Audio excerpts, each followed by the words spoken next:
Who would have ever thought, besides Coach Rich Brooks, that the Wildcat football team would be undefeated and in the top 25? Just ahead, find out how good the Associated Press believes the Wildcats are in the rankings. And how will the women's volleyball team fare against the Lady Vols? And what about the men's and women's soccer teams? How are they doing on the road? And it's that time again, hockey in the Bluegrass with the Cool Cats. Get your chant on because Sports Zone 50 starts right now.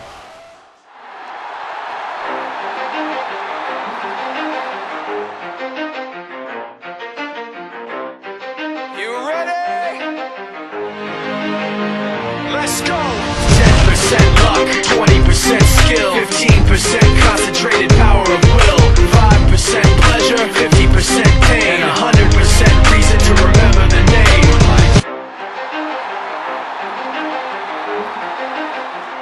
Welcome in, everybody, to Sports Zone 50, your only student sports authority. I'm Ryan Mollenkoff alongside with Justin Stewart. And Justin is finally getting over the sickness, and he's back to work. How are you feeling there, Jay Stu? I'm feeling good, Ryan. You know, I was learning the weather for a while, but what a great time it is to be a Kentucky Wildcat. What a great time it is to be here, so glad to be back. I have to agree with that. Well, Kentucky's coming off a big win against Arkansas in Fayetteville, 42-29. And the Cats this past Saturday hosting a very good Florida Atlantic team, and the Owls were coached by former Hall of Fame Wildcat Howard Snellenberger. Kentucky already on top, 14-10 in the first half. And Andre Woodson steps back and throws a bomb to Dickey Lyons. That's 22 yards, and that's good for 6 as Kentucky goes up 21-10. And then a little bit later, Andre Woodson drops back, throws a deep ball to Keenan Burton all the way on the other side of the field. That 34-yard pass makes it 28-10 UK. Let's just add on a few more points as in the third quarter, John Connor receives this nice little dish pass from Andre Woodson and takes it into your living room. And that makes it 35-10 Kentucky as they win it big. 45-17 is your final. Now let's get the post-game reaction down the field from Justin Keene. Justin, how impressive did this Wildcat team look?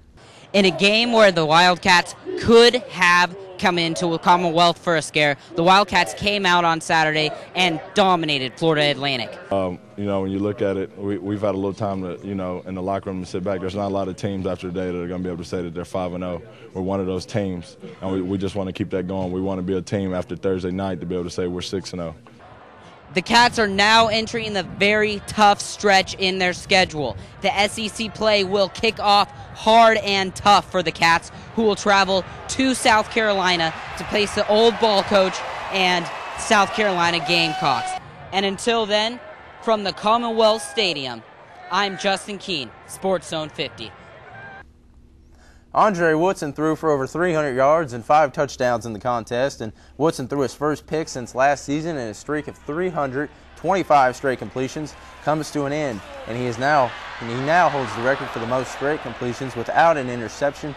And with that impressive performance by Woodson and the fact that 7 of the top 13 ranked teams lost this past weekend, the Associated Press and Coaches Poll took notice of the Cats and ranked them at number 8 in the nation respectively in both the AP and Coaches Poll. And this is the highest ranking for the Cats since 1977 when the Cats were 5-0 and were ranked number 6 in the nation.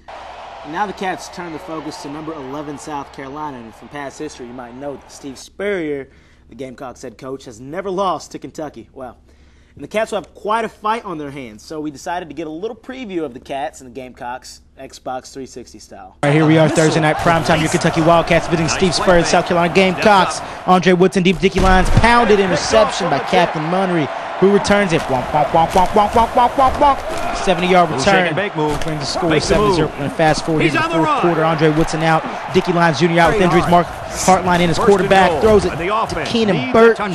Bam! Pulled another side of the pillow, as my boy likes to say. Brings the score 24-20.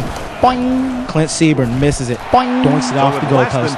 Fourth quarter, UK gets one more chance. Throws it deep. Mike Hartline, DeMarco Ford takes it in for the touchdown. The boy has ice water in his veins. Richard Brooks decides to go for 2, and he fails. South Carolina goes down the field, puts it in for the field goal, 57-yard field goal, and it's in. They put the nail in the coffin. Your Kentucky Wildcats, ain't gonna happen, guys, but your Kentucky Wildcats lose 26-30. Moving on to something other than the pigskin, Friday night was the home opener for the UK men's hockey team as they took on Lindenwood College, and this one came down to the wire. In the first period, it's Sean Warman on the rebound. He puts that in, gives Kentucky a 1-0 lead. But Lindendale answers back as it's Jim Hagel. He goes and puts this putback in and ties the game at 1. So then we go to the second period, and it's at Patrick Adams on the shot, but Wormald is going to be there for the putback, and that puts the Cats up 2-1, and that's Wormald's second goal of the night. And then it's going to be Aaron Lynchy who's going to pass to Peter Jacobson, and he's just going to slam that one home. And the Cats end up winning this one 5-4 over Lindenwood College. And now with the post game, we go to Dan on the ice. Dan, how those Cool Cats look? That was opening night for the Cool Cats, University of Kentucky hockey team. They played University of Lindenwood Lions. The Cats came in this game 2-0, and they finished 3-0. I think it was a good game. This team, Lindenwood, was a talented hockey team. Our boys played hard. They stayed focused, especially in the third period. I thought they lost focus a little in the second period. You know, then we were up there, and then they kind of let Lindenwood get the idea they were back in the game. Then in the third period, of course, you know, the penalties, but I think we hung on. Penalty kill worked well. I think we stayed focused and done a good job. But the other story in this game is defense, and that's how the Cats won. They came away and played defense against the power plays, ran out the clock on those power plays, and ended up winning this game 5-4. You know, all you can do is just try and play position, keep them on the outside, and we did that. And, Nate seen the shots, and Nate stopped them. So I was pretty impressed with all of them. I'm Dan Murray. Back to you, Ryan and Justin. And what a great game it was. Justin and I was there, and it was just a great atmosphere they have going at that Lexington Ice Center. And what a great crowd on hand to see this Cool Cats team get their first win of the year. Speaking of a hand, what a great season the UK women's volleyball team has been having, as they were 12-3 overall and 3-1 in SEC play going into their game against Tennessee this past Wednesday night. And a big reason for the UK volleyball team's success so far this season has been freshman Lauren Rapp's amazing play, as she has received the SEC Freshman of the Week for 2 consecutive weeks in a row. In the contest, the Cats took the first 2 sets 30-28 as they looked to dominate. And they finished off the Lady Vols down there in Rocky Top in the 4th set, winning 30-24, and the final scores were 30-28, 30-28, 22-30, 30-24. And Kentucky's newcomers combined for 41 kills and 8 blocks on Wednesday. Wow. Led by sophomore transfer Brooke Beartech's career-high 16 kills as the Wildcats defeated Tennessee for the 3rd consecutive meeting in front of over 1,100 fans in Memorial Coliseum. And for the post-game, we turn to Brian. Brian, how good did UK look against the Vols? The Lady Cats came out strong tonight, winning the first 2 sets by a score of 30-28. But the Vols wouldn't quit, coming back and winning the 3rd set. However, the Cats knocked off in the final 4 sets. Time we beat Tennessee, it's a nice win, huh? You know, we feel good about it. We didn't play particularly great, but we got the W. I think we played real well at times, and other times we didn't play as well. But in the end, we pulled it off, and I know we can play a lot better. Covering the Lady Cats volleyball action from Memorial Coliseum, Brian Johnson, Sportszone 50. Back to you guys. The Kentucky women's soccer team on the road taking on Alabama, and they surrendered a goal off a corner kick with 1 second left in regulation en route to a 2-1 heartbreaking loss to the Crimson Tide. And with the score tied at 1-1, the clock winding down, Alabama's Rosie Petriello took a corner kick that Kylie Corkin knocked home for the game winner with 1 second left on the clock. The Wildcats will continue their 4-game SEC road swing next weekend when the team heads to South Carolina and to Florida. Kentucky returns to home action on Friday, October 12th against the 10th-ranked Tennessee Lady Vols.